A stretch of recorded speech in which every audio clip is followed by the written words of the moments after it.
Donc on voit très clairement que le but de la persécution d'Assange, c'est de supprimer le système Wikileaks, avec ça, supprimer la vérité ou l'accès du public à la vérité, ça doit être contrôlé complètement par les États, et avec ça, évidemment, suppression de la liberté de la presse.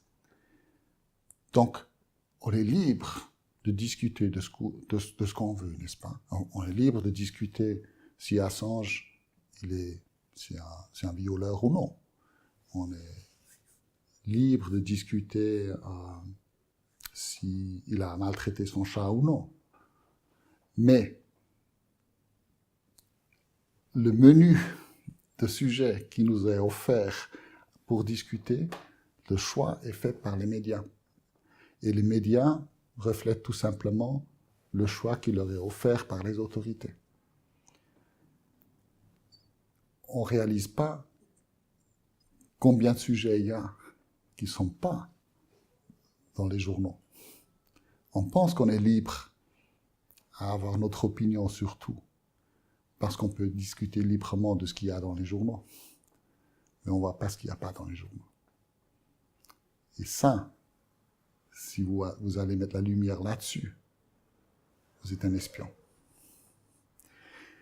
Ça veut dire qu'on vit dans une bulle virtuelle qui est créée pour nous, qui est manipulée. De nouveau, c'est pas une conspiration. C'est tout simplement parce qu'on donne aux puissants la puissance de contrôler tout, ils le font. Et si on leur permet à criminaliser la vérité, dire la vérité va être un crime, parce que ça les arrange. Mais la responsabilité, finalement, c'est à nous de permettre cela ou non. Et ce que je vois dans la discussion publique, c'est qu'on est extrêmement naïf. Justement, sur la loi antiterroriste en Suisse, par exemple. Mais même, je veux dire, on peut discuter de Corona et tout ça. Moi, j'ai eu Covid, je sais que cette maladie existe, qu'elle est méchante, qu'elle est potentiellement dangereuse. Je suis vacciné. Je trouve ça absolument correct de le faire. Mais s'il y a des médecins qui doutent, il faut les écouter. Il faut avoir un forum où on peut discuter. S'il y a des gens qui doutent, il faut gérer ça, mais d'une façon civilisée. Mais ce que je trouve extrêmement dangereux, ce que je vois, ce qui est en danger, c'est vraiment, est-ce qu'on est encore libre à discuter quand on ne peut pas critiquer le gouvernement pour sa politique, justement, Covid par exemple, ou antiterroriste, c'est des sujets très importants, et c'est délicat. Mais la nature de la démocratie, c'est qu'on ait un discours, qu'on puisse s'exprimer son opinion, qu'on n'est pas obligé à avoir tous les mêmes pensées.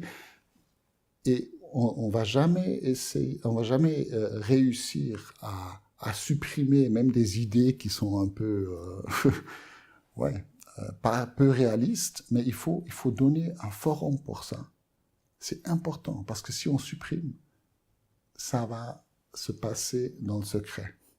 Ça va s'organiser, ça va devenir violent. Et c'est ce qu'on voit maintenant, même dans les démocraties modernes. La violence entre policiers et manifestants, c'est choquant quand même. Et comment la police traite leur propre peuple en tant qu'ennemi presque. Et pour eux aussi, c'est devenu dangereux. Donc il y a une tension dans la société parce que, et ça je trouve c'est le plus important, le peuple ne fait plus confiance aux autorités. Et ça, ils ont raison. Et c'est ça qui est le plus dangereux. Ils ont raison de ne pas faire confiance parce qu'ils ne savent pas ce qui se passe. Donc des fois les décisions sont bonnes, mais on ne sait pas, parce qu'ils ne vont pas nous dire. Et c'est ça qui, vous voyez, c'est pas seulement liberté de la presse, mais là, on voit aussi pourquoi c'est tellement important d'avoir la liberté de la presse et accès aux informations, parce que comme ça, les citoyens peuvent vérifier, ah, voilà les preuves, voilà les discussions, non, il n'y a pas de conspiration, c'est bon, on peut faire confiance.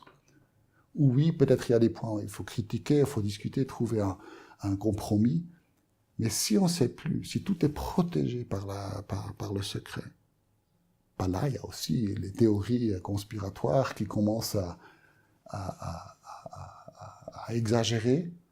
Et puis, c'est des développements dans la société qui sont très, très dangereux.